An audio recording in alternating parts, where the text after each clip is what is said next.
Well, greetings. This is going to be a little bit different. This is going to be a video response to YouTube user the Arizona, or otherwise known as the AR15ona.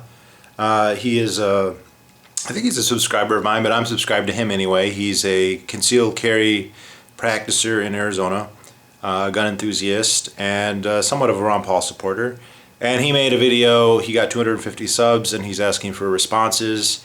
And by doing this, I have the potential to win a piece of gear. I think that my odds are pretty good. So this is a video response to his. Basically, I'm looking at the camera right now. It says that I have to submit a video to this video. That's what I'm doing. Tell me, why did you sub to me? I'm not exactly sure how I came to see one of your channels. I think that you actually subbed to me, although I'm not positive. Whenever I get a new sub, I will click on their profile, look at it, see if they've made videos, and if they have, I look at them, at least see what kind of videos they've been watching, just to kind of gauge what countries they're from. I'm curious who my audience is, and if they've made videos, I like to peruse them, and I'm fairly certain that's how I came across you. I looked through your videos, and you were a gun person, and I'm a gun person as well. Not as much as you, in the sense that I don't practice marksmanship to the degree that you do. Ideologically, I'm as supportive of gun rights as you can be, which is one thing, but then it's another thing altogether to actually practice what you preach, and you certainly do, which I respect enormously. But that kind of pro-gun sentiment is relatively common in the United States. It's not hard to find people who feel that way, but it's another order of rarity when you have somebody who is that, and then is also a believer in liberty. And then you made a video immediately previous to this where you had the 3 stages of gun owners, and you had I forget what they are, but the first one's just a gun enthusiast, somebody who owns a lot of guns, because they like them, of which there are lots of people who just collect guns and they never shoot them, they just like to have them. And then you have the people who actively use them, especially for self-defense, especially concealed carry. And then you have people who view firearms in the context of defending liberty. And I think that in my case, I've skipped step 2. I don't know. Boston Tea Party has a great quote that firearms are liberty's teeth. And that is a rare sentiment to be had, even among many of the pro-gun people. So, going through your videos, I haven't watched them all by any means, but I've watched several of them, and that's something that I very much agree with. It's something that's relatively unusual. There's a lot of hardcore libertarians who are. I mean, libertarianism across the board favors gun rights. It's probably the least contentious issue that there possibly can be for libertarians. But many libertarians are not gun users. They're urbanites. They're intellectually in support of it, but they've grown up in part of the society that doesn't hunt or doesn't use guns very often, and so it's actually, I mean, there are libertarians who don't fit that stereotype, and you're one of them, and there's this certain strain that I kind of identify with the Boston Tea Party kind of strain, but he is not the progenitor of it. He's simply someone who's explaining it, of kind of the rifleman, the rugged individualist, who has martial skill and ethics, and believes in the non-aggression principle more or less, but believes in self-defense. And so there aren't very many channels like that, and yours certainly stands out. Now, there's other reasons I like your channel besides the intellectual stimulation, is just the practical stuff. That's a very valuable resource, and to come at it from that angle is all the more worthwhile. So kudos to you. I am in the position where I will not conceal carry if it requires a license. That just wigs me out too much. I am much more likely to open carry. In fact, I think I asked you in a comment once, and you did respond, so this isn't me asking again, but just to kind of illustrate to my subscribers, that you live in Arizona, which is one of the few states where it does not require a license even to conceal carry. Most states do not require a license to open carry. For concealed carry, almost all the states require a license, although most of them now are shall issue, which means they have to give you one. Arizona is one where you can get a license if you want, or you can just carry. Now, there's the main reason I've always heard in those situations to get the license is for reciprocity. If you get the license you don't need a license in Arizona, but if you have a license in Arizona, then you can carry wherever there's reciprocity, which tends to be a lot of places. In fact, there are some states the only way you can actually legally carry is if you're from another state and there's a reciprocity agreement. Although most of the really anti-gun states don't allow that loophole, but I think there's a few that in a couple of situations that can. But I find that curious. In terms of liberty, the idea that you should that you need to beg permission to carry a gun for your own defense, or actually for the defense of others and their property, is a serious concession that I think most libertarians would object to wholeheartedly. It is a right to the extent that rights are things. I mean, that's a different question. It's certainly not something that you should have to ask the government for a lien to do. So I understand, though, if you are really concerned about your safety and you want to do it, and also even if you think that the odds that you'll need it are very low, just the fact that you're practicing it every day means that if you ever did need it, you would be ready, whereas somebody who never practices, they do need it, they probably won't be able to. So there's practical considerations like that I can understand. But yeah, I like the practical stuff too. Now, what's the last one? Tell me, did you sub? Show your favorite piece of gear. Well, I am, even though I'm a libertarian and I think guns are for liberty, I think I fall into, and practically speaking, the gun enthusiast. I started buying guns when I was in college. I didn't touch a gun until I was 22 or 23. I bought my first one maybe when I was 24 or 5, and I have quite a few now. Enough that if you were a liberal or whatever, you would immediately think that I should be arrested. But not that many. Lots of gun people have lots of guns.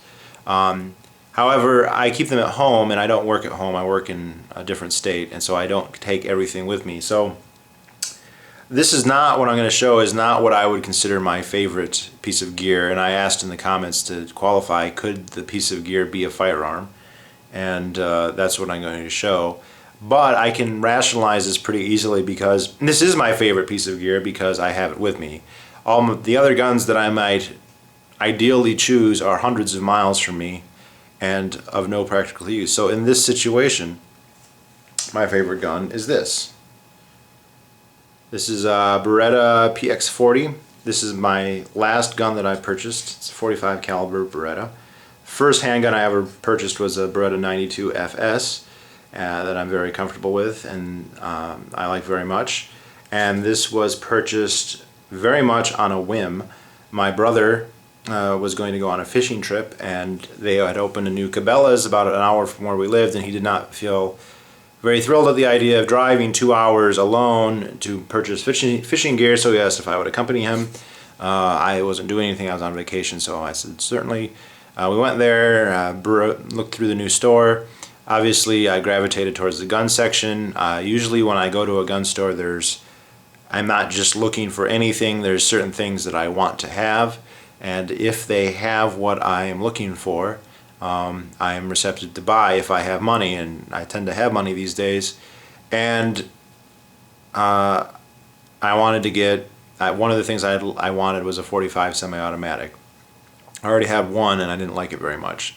So going through, they had this. I looked at it, got a good feel for it, and I liked it. So they relaxed the gun laws. I live in Michigan. The first handgun I bought in Michigan, I had to first go to the local police department. I was living in a major city at the time, so the downtown police station, tell them that I wanted to buy a handgun. They administered a 10-question true or false test that I had to do 75% or better on. It was laminated to the countertop, and the previous answers could clearly still be seen even though they've been erased. And upon completion of that, I had to pay them a fee. It's something like $10-15 bucks. although it had to be in cash and it had to be exact. One time I tried to use a credit card and they said no, and I also tried to pay with just a 20 and they said no. But then they give you what they call a permit to purchase, and when you go to the store, if you buy a rifle or a shotgun, this is so hilarious, the semi-automatic rifles, you can buy an AR-15 or an M14 or an FNFAL or AK-47, no problem, in the store, out the store, you buy a 9mm handgun, and you have to display either the permit to purchase or a CCW. If you have a CCW, that counts as a permit to purchase. Obviously I didn't have a CCW, but you go in, you give them the permit to purchase, which expires after 10 days, so you can't just walk around with dozens of these things. And the first gun I bought, once I purchased it, I had to then bring the gun physically to the police department, which I'll tell you is quite an unnerving experience, to walk into a police department with the metal detector and the cop behind the desk, and you know, he asks in a very routine way, do you have any firearms with him, and you have to say yes. They do what they call a quote-unquote safety inspection, which was instituted to essentially keep blacks from owning guns. There's a famous case, one of the first black people to live in Detroit was a doctor by the name of Ossian Sweet. The Klan basically had a riot in front of his house. They attacked him. He shot two of them. One of them died. He was charged with murder, and thankfully, to the judicial system's credit, he was acquitted because it was self-defense. Nonetheless, the state didn't like the idea of blacks having guns, so they said, okay, anyone who buys a handgun, it has to have a safety inspection. If you were white, you would pass the safety inspection. If you were black, they would take the gun and say, no, you didn't pass. Now, over the years, the racist element kind of ebbed away, but it became, its other purpose was a de facto registration. So by the time I went, I asked them if I had quote-unquote passed the safety inspection, and they just laughed and they said, we've had guns that were extremely dangerous and we still give them out to the people, all they're doing is registering. Now, when I bought this, however, in the interceding years, it's gotten to the point where you don't need to get a permit to purchase. You don't need to bring the gun back. All you need to do, and I bought one gun where I had to get the permit to purchase, but then you didn't have to bring the gun back. You just brought back a little piece of paper. When you go to the dealer, they produce a form in triplicate, one for them, one for you, and one for you to give to your local law enforcement, which I'm told all of that ultimately goes to the state police, since it's the state that is keeping track. I think the third handgun I bought, you had to turn in just the form, not the gun, and then this one, you didn't need a permit to purchase. You could just go into a store and buy it. They still created a triplicate form, and you have 10 days to turn it into the local sheriff, who again sends it to the state police. So that's ridiculous. It's not that much of a hindrance. It doesn't cost anything any longer, which is good, and it doesn't take any time. And it is an improvement, and I think that's what we're seeing in most of the country. So this is the gun that I have with me, and so this is my favorite gun, because the other ones don't do me any good at this point. And I'll say, I don't live where I work. It's not a particularly terrible place by any means whatsoever, but it's very nice to know that you have an option. You know, guns are not, and you know this, I'm not lecturing you, but I'm telling my subscribers as much as you, that it's not a guarantee. Having a gun doesn't mean you can't be harmed or that nothing bad can happen. It just gives you options. And there are certain situations where that's a hell of an option you want to have. Sam Harris, for whatever disagreements I have with him, and there are many, wrote a great article after the Sandy Hook, where he says, if you have the option, if you're a child in a school that's getting attacked, would you rather only have the options of hiding or resisting with pencils and desks, or would you like to have the option to have a firearm? Even if a handgun isn't necessarily the best weapon to have if a person is attacking you with an AR-15, it's a whole hell of a lot better than throwing your eraser at them.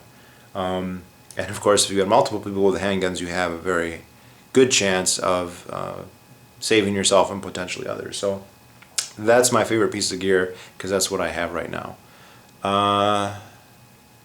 And I showed it, so I think that qualifies. So anyway, congratulations again on getting 250 subscribers.